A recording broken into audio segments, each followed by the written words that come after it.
नमस्कार मित्रांनो.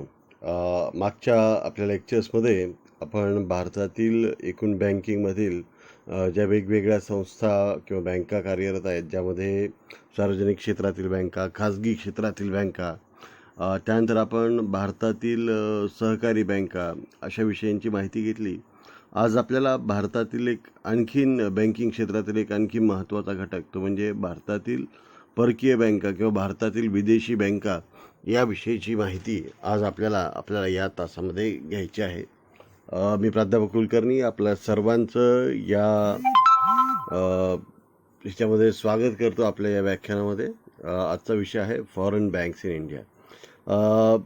या स्लाईडच्या पहिल्या स्लाईडमध्ये तुम्ही बघू शकताय, वरती स्टँडर्ड चार्ट बँक आहेत, किंवा दुसरी बँक वुरी बँक आहे, तिसरी बँक HSBC बँक आहे, चौथी बँक सिटी बँक आहे. अशा अनेक परकीय बँका या भारतामध्ये आपल्याला असल्याचं दिसतं.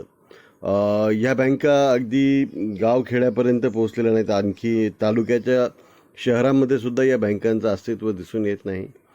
इतकंच काय तर अनेक जिल्ह्यांच्या ठिकाणी सुद्धा या बँकांच्या शाखा नसतात. तर या बँकांच्या शाखा केवळ अतिशय मोठ्या शहरांमध्ये आपल्याला असल्याचं दिसून येतं.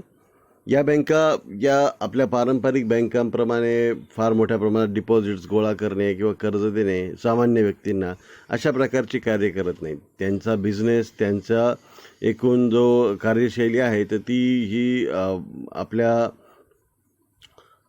इतर देशीय ज्या बँका आहेत, खाजगी किंवा सरकारी किंवा सहकारी, यांच्यापेक्षा वेगळी आहे. त्या काय पद्धतीने काम करतात, एखादी परदेशी बँक भारतात कशा प्रकारे येऊ शकते, याविषयीची माहिती आज आपल्याला या तासामध्ये बघायची आहे. चला तर मग बघूया भारतातील विदेशी बँका. आता भारतातील ज्या परकीय बँका आहेत, इथं मी तुम्हाला दाखवत आहे की या ज्या फॉरेन बँक्स आहेत, या फॉरेन बँक्सचे हे दोन टाईप्स आहेत.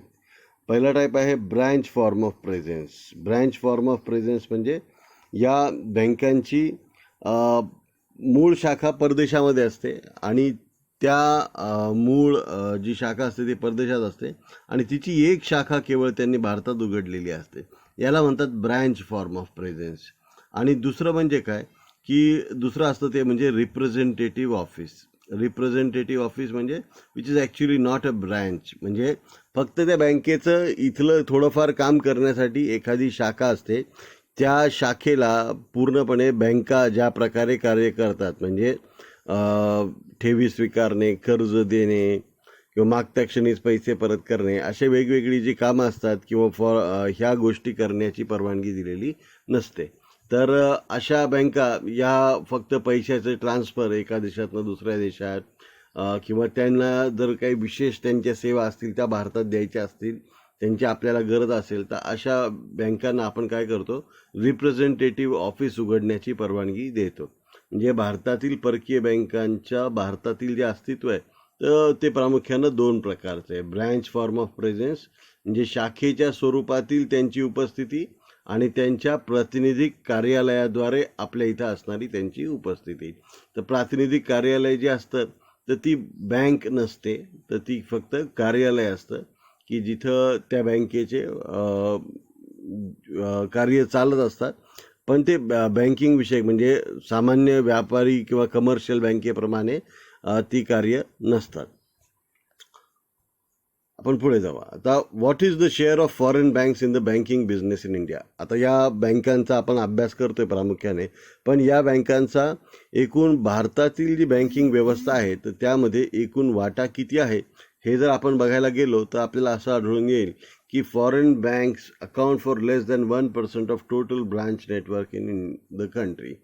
आपल्या इथं सगळ्या बँकांची जितक्या ब्रँचेस आहेत, एकूण ब्रँचेसची शाखांची संख्या आहे त्याच्या 1% सुद्धा कमी संख्या या परकीय बँकांची आहे. म्हणजे या बँकांच्या शाखा अतिशय नगण्य आहेत असं आपण म्हणू शकतो.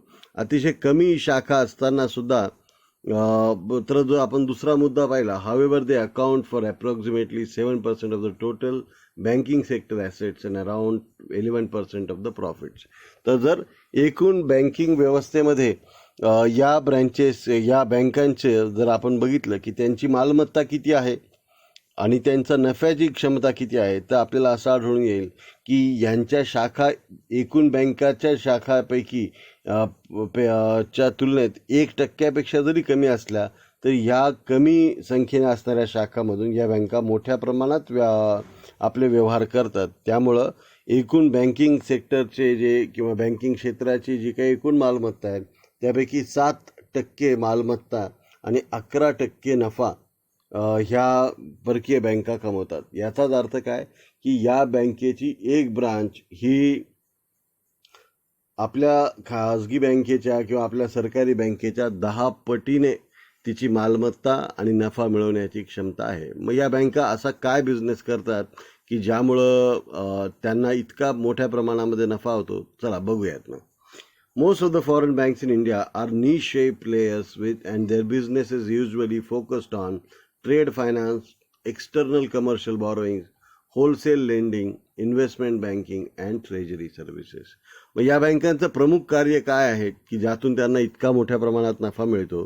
त्याचं प्रमुख काम काय तर ट्रेड फायनान्स. ट्रेड फायनान्स म्हणजे परकीय व्यापार जेव्हा होतो तर ते परकीय व्यापार होत असताना समजा एखाद्या भारतीय माणसाला काही इम्पोर्ट करायचं असेल, समजा चीनमधनं करायचं आहे, अमेरिकेतनं करायचं आहे, तर मग त्याला तात्पुरत्या काळापुरता वित्त पुरवठा करण्याचं काम या बँका करतात. एक्सटर्नल कमर्शियल बॉरोइंग्स म्हणजे परदेशातून पैशाची जर उभारणी करायची असेल, समजा एखादी भारतीय कंपनी आहे, उदाहरणार्थ समजा इन्फोसिस, त्यांना इंग्लंडमधील एखादी कंपनी विकत घ्यायची, एखादी प्रॉपर्टी विकत घ्यायची आहे, तर मग इथं त्यांना 2 ऑप्शन असतात. एक तर ते काय करू शकतात, भारतामध्ये रुपयांचं कन्व्हर्जन करून डॉलर्स मिळू शकतात, मग ते डॉलर्स इंग्लंडमध्ये ट्रान्सफर करू शकतात आणि ती मालमत्ता विकत घेऊ शकतात. किंवा दुसरा मार्ग काय असतो तर तो म्हणजे इंग्लंडमधल्याच एखाद्या बँकेकडनं कर्ज घ्यायचं. ते कर्ज तिथल्या चलनामध्ये म्हणजे पाऊंडमध्ये असेल तिथंच कर्ज घ्यायचं, त्या मालमत्ता ताब्यात घ्यायची आणि मग उद्या आपण नफा कमवला की त्या बँकेचं कर्ज फेडून टाकायचं. तर अशा प्रकारे परकीय चलनामधील व्यापारी कर्ज उपलब्ध करून देणे हे देखील या बँकांचं प्रमुख काम असल्याचं आपल्याला दिसतं. होलसेल लेंडिंग म्हणजे आपण जर बघितलं की आपल्या देशातल्या ज्या व्यापारी बँका आहेत, उदाहरणार्थ स्टेट बँक ऑफ इंडिया असेल, ICICI असेल, HDFC असेल, यांचा प्रमुख उद्देश काय आहे तर त्या म्हणजे उद्योगांना कर्ज देतात. मात्र त्यांचं प्रमुख कर्ज किंवा जास्तीत जास्त मोठ्या प्रमाणातलं जे कर्ज आहे तर ते सामान्य व्यक्तींना देण्याकडे त्यांचा कल असतो की गृहकर्ज देणे, शैक्षणिक कर्ज देणे, वाहन कर्ज देणे, कार वगैरे घेण्यासाठी किंवा कमर्शियल व्हेकल घेण्यासाठी कर्ज देणे. मात्र या बँकांचा जो काही या परकीय बँका आहेत त्या होलसेल लेंडिंगवर विश्वास ठेवतात. होलसेल लेंडिंग म्हणजे एखाद्या बँकेलाच कर्ज द्यायचं, एखाद्या बिगर बँकिंग वित्तीय संस्थेलाच 1000 कोटी 500 कोटी इतके रुपये कर्जाऊ द्यायचे, किंवा एखाद्या मोठ्या कंपनीला पैसे कर्जाऊ द्यायचे 9-10%. तर हे ते का करू शकतात आणि यातनं त्यांचा काय फायदा होतो हे जर आपण लक्षात घेतलं तर तुम्हाला जाणून आश्चर्य वाटेल की अमेरिकेमध्ये सध्या व्याजाचा दर आहे, म्हणजे तुम्ही जर तिथे 1 वर्ष पैसे जर फिक्स डिपॉझिट म्हणून ठेवले तर तुम्हाला फक्त 0.50% व्याज मिळेल. म्हणजे जर 1 लाख रुपये आपण तिथं ठेवले तर तुम्हाला 500 रुपयापेक्षा सुद्धा कमी व्याज मिळेल वर्षभरानंतर. मग अशा वेळेस तिथं जर तुम्ही जर जे पैसे ठेवता त्याला व्याजच मिळत नसेल, मात्र तरीही तुमच्याकडे अशा प्रकारच्या खूप ठेवी असतील, मग त्या ठेवी ज्यांना व्याज आपल्याला द्यावंच लागत नाही अशा ठेवी जर भारतात ट्रान्सफर केल्या, इथल्या कंपन्यांना कर्जाऊ दिला आणि समजा एखाद्या मोठ्या टाटासारख्या कंपनीला कर्जाऊ दिला आणि तिथं तुम्हाला 9% व्याज मिळालं, तर आपल्या देशात त्यांना व्याज मिळालं असतं 0% आणि इथं तुम्हाला व्याज मिळालं किती 9%. आता 0% 9%तला फरक काय तर 900% डिफरन्स झाला. तर अशा प्रकारे या बँका काय करतात की त्यांचा कॉस्ट ऑफ बॉरोविंग म्हणजेच ठेवी उभा करण्याचा जो दर आहे तो जवळपास 0 आहे किंवा 1%पेक्षाही कमी आहे आणि ते ज्या व्याज दराने इथल्या कंपन्यांना कर्ज देऊ शकतात तो कर्जाचा दर समजा 8-9% असेल तर अशा बँकांसाठी इथं नफा मिळवण्याची फार मोठी संधी असल्याचं आपल्याला दिसून येतं आणि मग या सर्वातून या बँका मोठ्या प्रमाणामध्ये नफा कमवतात. दुसरं म्हणजे इन्व्हेस्टमेंट बँकिंग. इन्व्हेस्टमेंट बँकिंग म्हणजे या बँका काय करतात, मोठ्या प्रमाणामध्ये गुंतवणूक करून आपली नफा कमवण्यात असतात. ट्रेजरी सर्व्हिसेस म्हणजे कर्ज रोख्यांची खरेदी विक्री करून सुद्धा या बँका बऱ्या प्रमाणामध्ये पैसे कमवत असतात. तर अशा प्रकारे परकीय बँकांचं जे काही एकूण प्रतिमान आहे, मॉडेल आहे, तर हे आपल्या सामान्य व्यापारी बँका ज्या प्रकारे कार्य करतात त्यापेक्षा वेगळं असल्याचं दिसून येतं. Some of these banks are confined to private banking and wealth management. यापैकी काही बँका ज्या आहेत तर त्या खाजगी लोकांना कर्ज पुरवठा करणे, खाजगी कंपन्यांना कर्ज पुरवठा करणे आणि लोकांची संपत्तीचं व्यवस्थापन करणे याच्याशी सुद्धा संबंधित असणारे काही विशेषीकृत कार्य करण्याचं आपल्याला दिसून येतं. म्हणजे आता या स्लाईडमधून आपल्याला घेण्यासारखं काय आहे तर की या बँकाची शाखांची संख्या एकूण बँकांच्या शाखांच्या संख्येच्या 1% देखील कमी असली तरी या बँकांचा एकूण बँकिंग बिझनेसमधला वाटा हा 7% जास्त आहे आणि एकूण बँकिंग क्षेत्र जितका नफा कमवतं त्यापैकी या 1% कमी शाखा असणाऱ्या बँकांचं या विदेशी बँकांचा वाटा नफ्यामध्ये 11% एवढा आहे. तर याचाच अर्थ या बँकेच्या प्रतिशाखेची जी नफ्याची जी क्षमता आहे तर ती आपल्या बँकांपेक्षा अतिशय जास्त असल्याचं आपल्याला दिसून येतं. आता scheme for setting of wholly owned subsidiaries by banks in India. आता मध्यवर्ती बँकेने काय केलंय, आपल्या रिझर्व्ह बँकेने ह्या ज्या परदेशी बँका किंवा विदेशी बँका भारतात ज्या कार्यरत होत्या त्यांच्यासाठी एक योजना 2005च्या सुमारास आणली. नंतर त्याच्यामध्ये मॉडिफिकेशन्स करण्यात आले 2011मध्ये आणि या योजनेअंतर्गत भारतातील परदेशी बँकांच्या ज्या सगळ्या शाखा होत्या तर या सर्व शाखांचं रूपांतर त्यांच्या पूर्ण स्वामित्व असणाऱ्या मालकीच्या उपकंपन्या म्हणून भारतात त्यांनी नोंदणी करावी. म्हणजे काय होतं, आत्तापर्यंत 2005च्या पूर्वी या बँकांची एखादी मूळ जी बँक असायची ती असायची परदेशात आणि तिची उपशाखा म्हणून किंवा तिची फक्त शाखा म्हणून ह्या इतर बँका काय करायच्या, भारतात कार्य करायच्या. मात्र या बँकांचं ऑडिट असेल किंवा या बँकामधील सर्व जे व्यवहार असतील तर हे सर्व व्यवहार त्या बँकेच्या जी पालक असणारी बँके किंवा जी मूळ बँके तिच्यामध्ये ते समाविष्ट केले जायचे आणि मग त्या बँकामध्ये येणारे पैसे जाणारे पैसे यांच्यावर रिझर्व्ह बँकेचं फारसं नियंत्रण नसायचं. म्हणून रिझर्व्ह बँकेने 2005मध्ये आणि नंतर 2011मध्ये या स्कीममध्ये अनेक सुधारणा केल्या आणि आता या सर्व परदेशी ज्या बँका आहेत, विदेशी बँका आहेत, तर त्यांना असं बंधन करण्यात आलेलं आहे की तुम्ही भारतामध्ये तुमच्या कंपनीची एक उपकंपनी काढायची आणि मग त्या उपकंपनीच्या मार्फत भारतातले सर्व व्यवहार चालवायचे. या उपकंपनीचे व्यवहार आणि त्यांची जी मूळ कंपनी आहे, मूळ बँक आहे, तिचे व्यवहार या दोघांचे ऑडिट्स वेगवेगळे होतील आणि ह्या कंपन्यांचा समावेश हा भारतातल्या ऑडिटमध्ये केला जाईल आणि अशा प्रकारचे निर्बंध मध्यवर्ती बँकेने आणले. याचं प्रमुख कारण होतं की 2008मध्ये एक घटना घडली की असं समजलं जायचं की परदेशातल्या ज्या बँका आहेत they are too big to fail. म्हणजे या बँकांची साईज इतकी मोठी आहे, इतकी प्रचंड मोठी आहे की या बँका बुडूच शकणार नाही, अशा प्रकारची एक धारणा 2008 पूर्वी होती. किंवा आता ह्या सर्व पार्श्वभूमीवर 2008मध्ये मात्र जगामध्ये एक थोडीशी मंदीची लाट आली आणि एक सब प्राईम क्रायसिस नावाचा एक आंतरराष्ट्रीय स्तरावर विशेषतः अमेरिकेतील बँकांमध्ये एक प्रॉब्लेम उद्भवला. त्याला सब प्राईम क्रायसिस असं म्हणतात. आणि या सब प्राईम क्रायसिसनंतर ज्या बँका आपल्या स्टेट बँक ऑफ इंडियाच्या 10 पट मोठ्या आहेत साईजने, अशा काही लेहमन ब्रदर्स किंवा JP मॉर्गन चेस अशा बँका बुडाल्या आणि ह्या टू बिग टू फेल म्हणजे या बँका कधीच बुडू शकणार नाहीत अशा प्रकारची जी धारणा तोपर्यंत सर्वत्र होती, तर या धारणेला तडा गेला आणि मग ह्या सगळ्या बँकांच्या अजून एक त्यांच्याबद्दलची धारणा होती की they are too connected to fail. म्हणजे जरी त्या बँकेच्या भारतातल्या शाखेमध्ये काही तोटा आला तरी त्याच्या इतर जगभरातल्या इतर शाखामध्ये मिळणाऱ्या नफ्यातनं ह्या बँकेचा जो तोटा असेल तो सहजपणे भरून काढता येईल. म्हणजे they are too connected to fail. म्हणजे की जर ह्या बँका फेल व्हायच्या मार्गावर आल्या, ह्या तोट्यात आल्या तर इतर या बँकेच्या ज्या शाखा आहेत, उदाहरणार्थ समजा सिटी बँक आहे, तर सिटी बँकेची मूळ स्थापना अमेरिकेतली. आता या बँकेच्या शाखा जगभर सर्वत्र आहेत, म्हणजे युरोपमध्ये आहेत किंवा आफ्रिकेमध्ये आहेत, एशियामध्ये आहेत. एशियामध्ये भारत असेल, जपान असेल किंवा चायना असेल, हाँगकाँग, अशा सर्वत्र हिच्या शाखा आहेत. आणि मग एखाद्या देशातल्या शाखेत जर तोटा आला तर जगभरातल्या इतर शाखातून मिळणाऱ्या नफ्यातून हा तोटा सहज भरून काढता येईल, अशा प्रकारची एक धारणा होती. मात्र जेव्हा मूळ शाखा जेव्हा बुडते तेव्हा मग तिच्या ज्या ब्रँचेस असतात तर त्यांच्यावर सुद्धा परिणाम होऊ शकतो. आणि हेच सर्व झालं लेहमन ब्रदर्स आणि JP मॉर्गन चेस नावाच्या बँकामध्ये.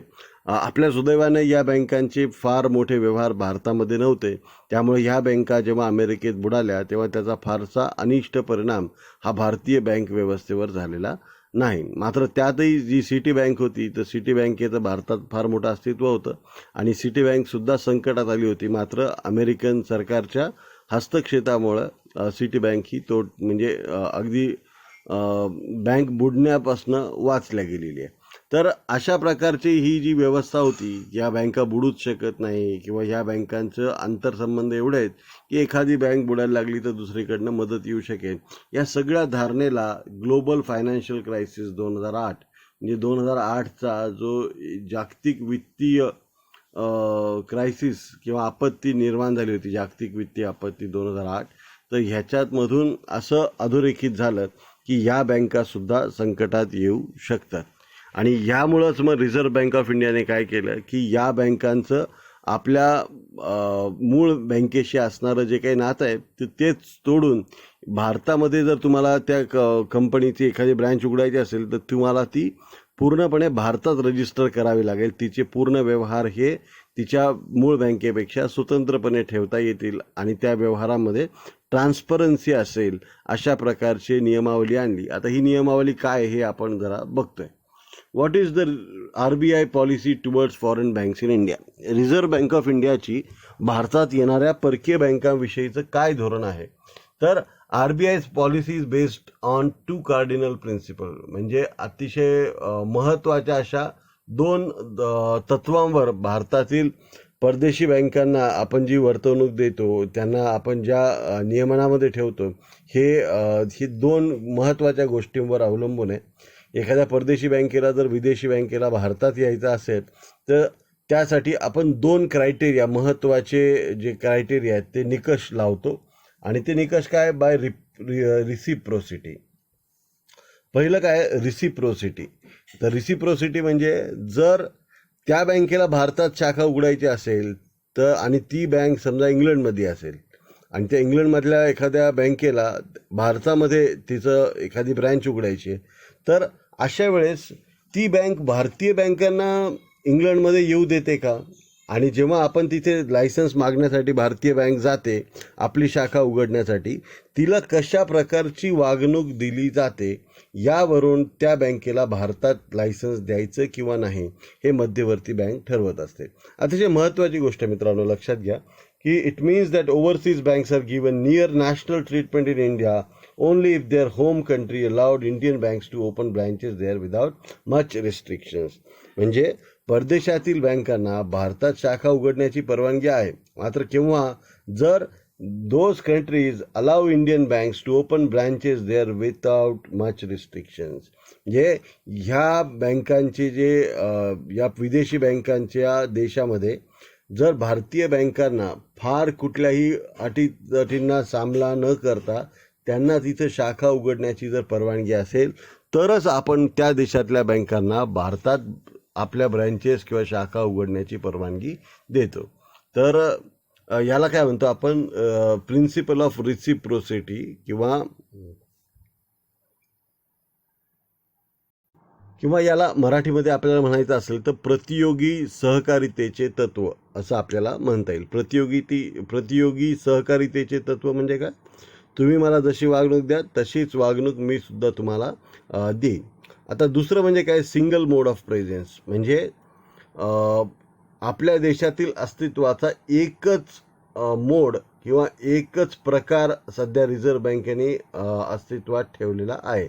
आणि it means that RBI allows either of branch mode or a wholly subsidy owned subsidiary mode in India. म्हणजे सध्या काय करते मध्यवर्ती बँक, या बँकांना फक्त भारतात ब्रँच उघडण्याची परवानगी देते आणि ही जी ब्रँच आहे तर ही त्यांची भारतातील होलली ओन्ड सबसिडरी. होलली ओन्ड सबसिडरी म्हणजे त्यांच्या म्हणजे परदेशातील बँकेच्या पूर्ण मालकीची भारतातील उपकंपनी या स्वरूपात या बँकांना भारतामध्ये आपलं कार्य करण्याची परवानगी देते.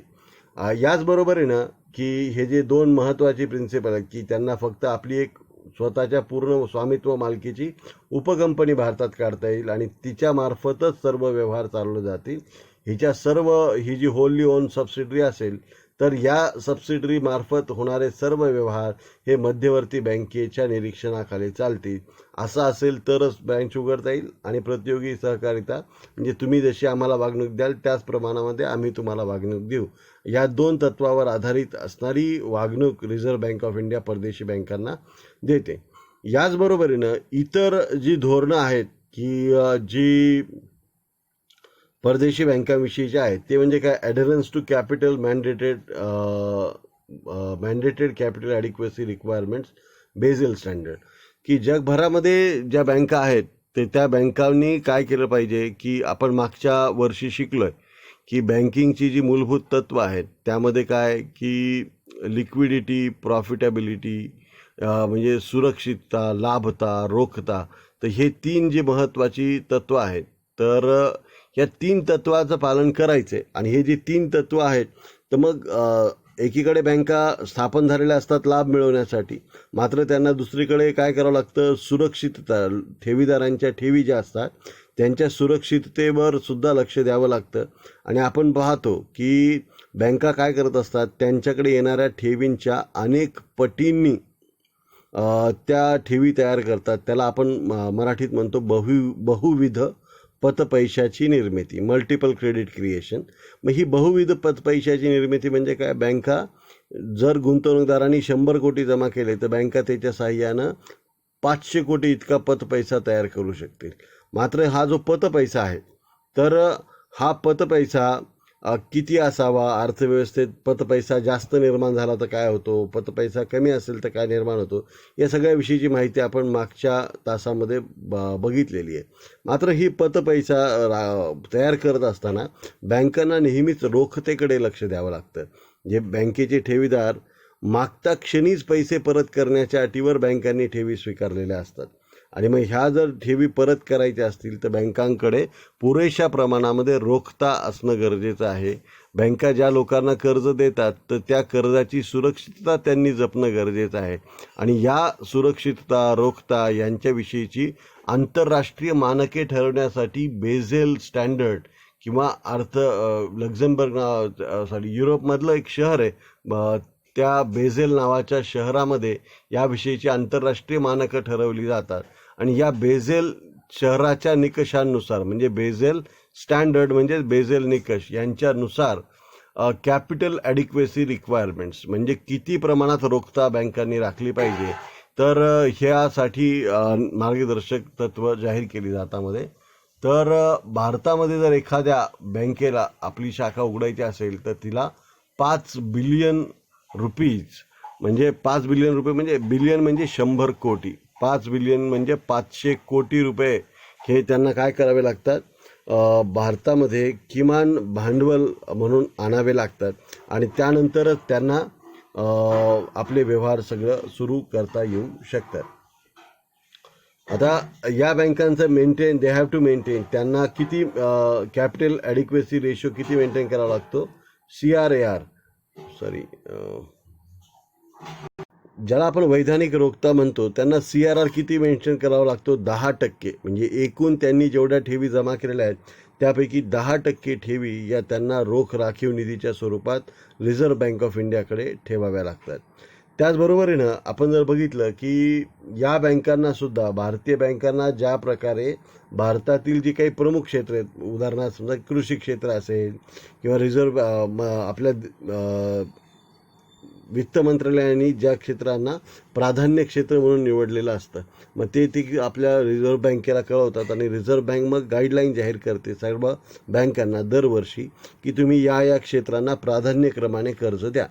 तर हे जे मध्यवर्ती बँकेने ठरवून दिलेले क्षेत्र आहेत, तर त्यांना एकूण कर्जाच्या 40% कर्ज देण्याचं बंधन ह्या परदेशी बँकावर आहे. अशाच प्रकारचं बंधन जे आहे तर ते आपल्या देशांतर्गत बँकांना सुद्धा असतं की प्रत्येक बँकेला मध्यवर्ती बँक सांगेल त्याच क्षेत्रातील कंपन्यांना, व्यक्तींना, संस्थांना 40% कर्ज किमान द्यावी लागतात. आणि इतर रिझर्व्ह बँक ऑफ इंडियाचे जे नियम आहेत तर त्या नियमांचं पालनसुद्धा आम्ही करू. तर अशा प्रकारे सुद्धा त्यांना बंधनं पाळावी लागतात. आता आपण बघतोय की रिझर्व्ह बँक ऑफ इंडियाने काय केलेलं आहे की परदेशातल्या बँकांना सांगितलेलं आहे की तुम्ही तुमची जी भारतातील शाखा आहे हिचं रूपांतर होली ओन्ड सबसिडरी म्हणजे तुमच्या पूर्णपणे स्वामित्व असणाऱ्या, म्हणजे याची मालकी कोणाकडे, परदेशातल्या बँकेकडेच आहे. मात्र ती ह्या ज्या भारतातली जी कंपनी आहे हिचं एक स्वतंत्र अस्तित्व भारतात असेल आणि तिला भारतीय कंपनी म्हणून ट्रीट केलं जाईल. म्हणजे आता उद्या पैसे आले तरी ते भारतीय कंपनीकडे आले आणि गेले इथून कुठल्या कारणानिमित्त ते भारतीय कंपनीकडून परदेशातल्या कंपनीला गेले, अशा प्रकारचं तिचं अस्तित्व असेल असं रिझर्व्ह बँक ऑफ इंडियाने काय केलेलं आहे, परदेशातील बँकांना सांगितलेलं आहे. आता ही होली ओन्ड सबसिडरी तुम्हाला तर आणखीन स्पष्ट करून सांगायचं तर उदाहरणार्थ समजा ॲमेझॉन नावाची कंपनी आहे. ॲमेझॉन ही अमेरिकन कंपनी आहे. आता आपण भारतातून जी काही माल खरेदी करतो ॲमेझॉनवरनं, तर तो ॲमेझॉन इंडिया नावाच्या त्यांच्या भारतातल्या कंपनीकडनं खरेदी करतो. म्हणजे ॲमेझॉन ही जरी अमेरिकन कंपनी असली आणि तिच्याच मालकीची ही भारतातली उपकंपनी आहे. कुठली? Amazon India. आता अमेरिकेतनं एखादी वस्तू जर भारतात यायची असेल, आता दोन्हीकडे ॲमेझॉनच समजा ती वस्तू विकते, मात्र ॲमेझॉनवरनं अमेरिकेतली वस्तू भारतामध्ये येऊ शकणार नाही. आधी काय करावं लागेल त्या कंपनीला, ती वस्तू भारतात आयात करावी लागेल. आयात झालेली वस्तू भारतामध्ये योग्य प्रकारे टॅक्स भरून मग तिला ॲमेझॉन इंडिया वेबसाईटवरनं तिला तो माल विकता येऊ शकेल. म्हणजे डिरेक्टली अमेरिकेतनं वस्तू निघाली भारतातल्या कस्टमरकडे आली असं होऊ शकणार नाही.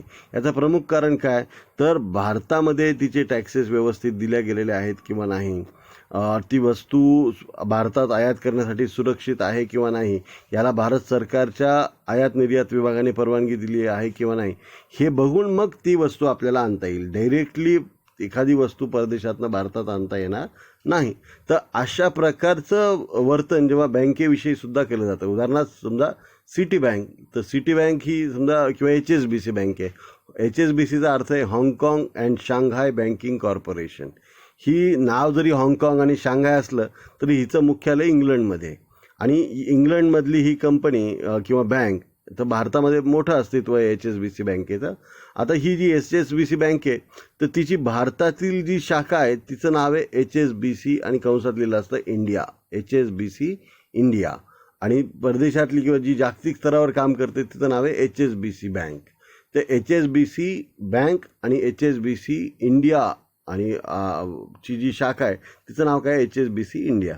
तर अशा प्रकारे या बँकेची जी भारतातील शाखा आहे तिचे व्यवहार ही तिच्या जी पॅरेंट बँक आहे, तिची जी पालक बँक आहे ती HSBC बँक, मूळ बँक, तर तिच्यापेक्षा पूर्णपणे वेगळे आहेत. त्या बँकेला नफा हो परदेशातल्या किंवा तोटा हो त्याचा इथल्या बँकेशी काही संबंध नाही.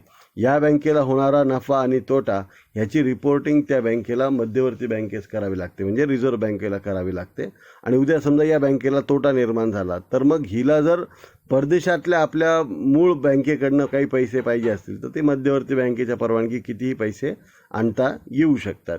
या बँकेला जर नफा झाला तर तो परदेशात तिला आपल्या मूळ बँकेकडे पाठवता येऊ शकतो. मात्र हे पाठवत असताना सर्व व्यवहार हे रिझर्व्ह बँकेच्या नजरेखालून तिला पाठवावे लागतात. आता भारतात या बँकेचं रजिस्ट्रेशन करण्यामागे काय उद्देश आहे, तर हे जर आपण बघायला गेलो तर आपण इथं बघू शकतो की it creates separate legal entities. They are having own capital base and own local board of directors. म्हणजेच काय की भारतातली जेव्हा एखादी बँक काढली जाते, एखादी परदेशातली बँक भारतात शाखा उघडते, तेव्हा तिला 500 कोटी रुपये इतकं भांडवल भारतामध्ये घेऊन यावं लागतं. आणि त्याचबरोबरीनं त्या बँकेच्या एकूण व्यवस्थापनासाठी एक लोकल बोर्ड ऑफ डायरेक्टर त्यांना नेमावं लागतं. म्हणजे हे जे संचालक मंडळ आहे तर ते भारतातल्या लोकांचं तयार झालेलं असतं. म्हणजे एखादा परदेशातला माणूसही त्या संचालक मंडळाचा भाग असू शकतो, मात्र त्याची इन्कॉर्पोरेशन किंवा त्याची जी स्थापना असते या संचालक मंडळाची, तर ती पूर्णपणे भारतात झालेली असल्याचं आपल्याला दिसतं.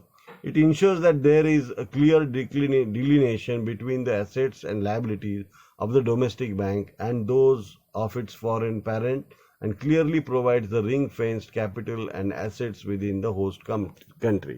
म्हणजे जेव्हा एखादी परदेशातली कंपनी भारतात येते आणि तिची उपशाखा स्थापन करते आणि एक होली ओन्ड सबसिडरी WOS स्थापन करते, तर अशा वेळेस काय होतं की तिची मूळ कंपनी आणि भारतातली कंपनी यांच्यामध्ये क्लिअर डिलिनेशन, यांच्यामध्ये काय एक पूर्णपणे विभक्त करणारी अशी एक रेषा आखली जाते की या बँकेचे व्यवहार वेगळे आहेत आणि तिच्या जी पॅरेंट बँक आहे तर ती पॅरेंट बँक आहे, फॉरेन पॅरेंट बँक, यांच्यामध्ये व्यवहारामध्ये पूर्णपणे एक वेगळी रेष आखली जाते.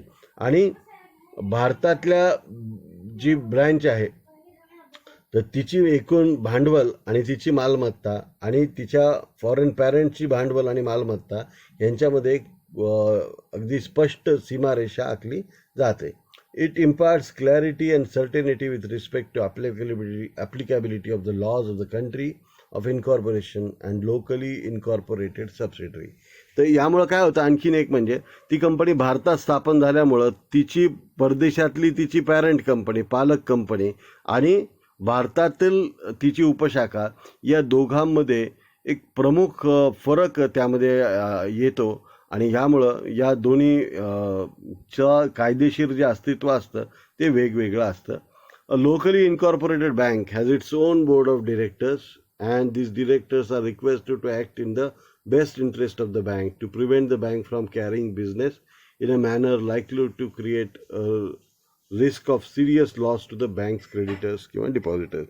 या बँकेचं जे स्थानिक व्यवस्थापन मंडळ असतं, लोकल बोर्ड ऑफ डायरेक्टर असतं, तर जे भारतात स्थापन झालेलं असतं तर ते त्या बँकेच्या हिताचं पूर्ण रक्षण करण्यासाठी सक्षम असतं. आणि त्या बँकेतील जे डिपॉझिटर्स आहेत की ज्यांनी आपले ठेवीदार आहेत किंवा त्या बँकेचे जे कर्जदार आहेत तर त्यांच्या हिताचं सुद्धा पूर्णपणे रक्षण करावं यासाठी हे स्थानिक व्यवस्थापक मंडळ, लोकल बोर्ड ऑफ डायरेक्टर हे काम करत असतं. आणि local incorporation provides effective control to the local regulators, की या बँकांच्या नियंत्रणासाठी या भारतातल्या शाखेवर नियमन करण्यासाठी जी मध्यवर्ती बँक आहे तिला यांचं नियमन योग्य प्रकारे करता यावं, इफेक्टिव्हली करता यावं यासाठी काय की लोकल रेग्युलेटर्स जे आहेत, लोकल रेग्युलेटर म्हणजे भारतातील स्थानिक नियामक, म्हणजेच रिझर्व्ह बँक ऑफ इंडिया, हिला इफेक्टिव्हली ह्या बँकांवर कंट्रोल करता यावा, नियमन ठेवता यावं यासाठी सुद्धा याची मदत होत असते. आता भारतात जर एखाद्या बँकेला आपली शाखा उघडायची असेल तर तिला काय करावं लागतं हे आपल्याला आता बघायचं आहे. तर should have the approval of the home country regulator आणि सुपरवायझर. पहिलं की जर इंग्लंडमधल्या किंवा स्वित्झर्लंडमधल्या एखाद्या बँकेला भारतामध्ये जर शाखा उघडायची असेल तर मुळात पहिल्यांदी इंग्लंडमधली जी मध्यवर्ती बँक आहे, उदाहरणार्थ बँक ऑफ इंग्लंड, तर तिचं परवानगी घेऊनच मग तिला भारतामध्ये आपल्या उपकंपनीचं नोंदणी करता येऊ शकते. दुसरी अट काय, it must satisfy RBI that it is subject to adequate prudential supervision as internationally accepted standard. आंतरराष्ट्रीय स्तरावर जी ठरवण्यात आलेले आहे की मध्यवर्ती बँकेला किंवा त्या देशातल्या मध्यवर्ती बँकेला त्या देशातल्या व्यापारी बँकांचं सुपरविजन, त्यांच्यावर नियमन करण्याचे जे अधिकार आहेत तर त्या सर्व अधिकार अशा प्रकारची भारतातील उपकंपनी परदेशातील बँकेची रिझर्व्ह बँकेला देईल.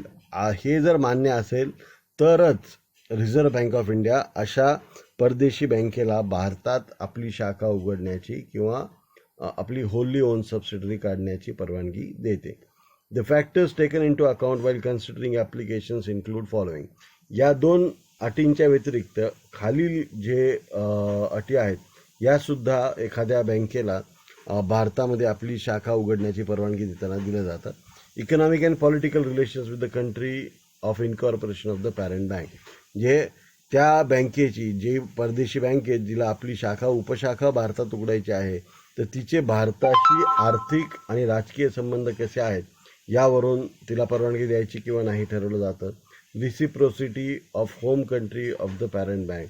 जे त्याच बँकेच्या ती बँक ज्या देशातील आहे त्या बँकेत भारतातील बँकांना कशा प्रकारे वागणूक दिली जाते ह्याच्यावरनं आपण प्रतियोगी सहकारिता किती करायची हे आपण ठरवत असतो. फायनान्शियल साऊंडनेस म्हणजे त्या बँकेची वित्तीय क्षमता भरपूर आहे का तर हे सुद्धा आपण ठरवत असतो. ओनरशिप पॅटर्न म्हणजे त्या बँकेच्या स्वामित्वाचं जे काही प्रवृत्ती आहे किंवा त्या बँकेची मालकी कुणाकडे आहे, त्या बँकेची शेअर होल्डिंग कशा प्रकारचे आहे यावरून सुद्धा हे सगळं ठरत असतं. International and home country ranking of the parent bank by a reputed agency. अशा बँकेची जी रँकिंग असेल जागतिक स्तरावर त्या बँकेला रेट करणाऱ्या वेगवेगळ्या संस्था असतात. उदाहरणार्थ JP मॉर्गन चेस आहे किंवा स्टँडर्ड अँड पुअर आहे, मूडीज, फिच, अशा अनेक संस्था काय करतात जागतिक स्तरावर बँकांची रँकिंग जाहीर करत असतात. आणि मग ज्या बँकेला भारतात यायचं आहे तिची आंतरराष्ट्रीय रँकिंग कशा प्रकारची आहे तर ह्याचा सुद्धा विचार तिला भारतात लायसन्स देताना केला जातो. Home country parent bank rating by rating agency of international report such as Moody's, Investor Service, Standard and Poor and Fitch या सर्व संस्थांनी तिला कशा प्रकारे रेटिंग दिलेलं आहे हे सुद्धा बघितलं जातं. International presence of the bank. He bank आंतरराष्ट्रीय स्तरावर इथं किती देशांमध्ये तिची उपस्थिती आहे हे सुद्धा महत्त्वाचं बघितलं जातं. आणि adequate risk management and internal control system की पुरेशा प्रमाणामध्ये जोखीम व्यवस्थापन आणि अंतर्गत वित्तीय व्यवस्थापन हे जर असेल तरच अशा बँकांना भारतामध्ये त्यांच्या संपूर्ण स्वामित्वाची उपकंपनी उघडण्यासाठी आपण काय करतो परवानगी देतो. म्हणजेच त्या बँकेला भारतात तिच्या शाखा उघडण्यास परवानगी देतो. असं असेल तरच ती कंपनी काय करू शकते परदेशी बँक भारतामध्ये आपली शाखा उघडू शकते. मला वाटतं आजच्यासाठी आपण हा आपला लेक्चर थांबूयात आणि उद्याच्या तासाला आपण यातला जो भाग आहे तो सगळा भाग पूर्ण होईल. आणि अशा प्रकारे आपलं पहिलं जो प्रकरण आहे तर ते सगळं संपूर्णपणे पहिलं प्रकरण उद्या आपलं संपेल. त्यानंतर शक्य झालं तर आपण शनिवारी किंवा रविवारी आपल्या सगळ्या पहिल्या चॅप्टरवर एक टेस्टसुद्धा घेणार आहोत. ती ऑनलाईन क्विज स्वरूपाची टेस्ट असतील ज्याच्यामध्ये बहुपर्यायी प्रकारचे प्रश्न असतील. तर भेटूयात मग आपण उद्या सकाळी परत एकदा.